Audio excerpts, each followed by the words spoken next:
സംസ്ഥാന സർക്കാരിന്റെ അഭിമാന പദ്ധതിയാണ് പ്രിയദർശിനി. ഒപ്പം ലക്ഷക്കണക്കിന് സ്ത്രീകൾക്ക് ആശ്രയവും.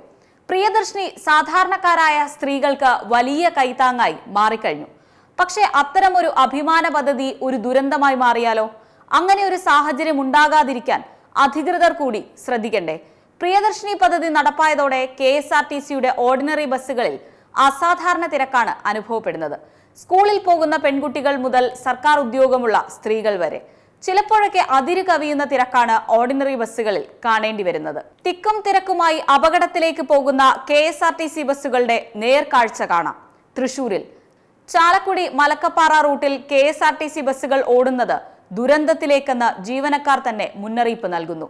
ദുരന്തങ്ങൾ ഉണ്ടായ ശേഷം കരഞ്ഞിട്ട് കാര്യമില്ല, അത് സംഭവിക്കാതെ നോക്കുകയാണ് അധികൃതർ ചെയ്യേണ്ടത്. KSRTC ഓർഡിനറി ബസ്സുകളിൽ നിയമപ്രകാരം കൊണ്ടുപോകാവുന്ന പരമാവധി യാത്രക്കാരുടെ എണ്ണം 64 ഇപ്പോൾ ഓടുന്നത് 100ഉം 120ഉം യാത്രക്കാരെ വച്ച്. ഇതിൽ 80 മുതൽ 90% യാത്രക്കാർ സ്ത്രീകൾ തന്നെ. യാത്രക്കാരുടെ ക്രമാതീത വർധന പ്രിയദർശിനി സൗജന്യ യാത്ര വന്നതിനു ശേഷമാണ്. അതിരപ്പള്ളി മുതൽ മലക്കപ്പാറ വരെയുള്ള 70 കിലോമീറ്റർ ദൂരം ഒറ്റവരി പാതയാണ്. ഒരു വശം വലിയ കൊക്കുകളുള്ള ഈ പാതയിൽ 9 ഹെയർപിൻ വളവുകൾ. ഓരോ ഹെയർപിൻ വളവുകളും കടക്കണമെങ്കിൽ 2 തവണയെങ്കിലും ചുരുങ്ങിയത് ബസ് പുറകോട്ട് പോകണം. ഓവർലോഡ് മൂലം ബസ്സുകൾ പലപ്പോഴും പുറകോട്ടെടുക്കുമ്പോൾ ബ്രേക്ക് ചവിട്ടിയാൽ പോലും കിട്ടുന്നില്ല എന്നാണ് ഡ്രൈവർമാരുടെ പരാതി.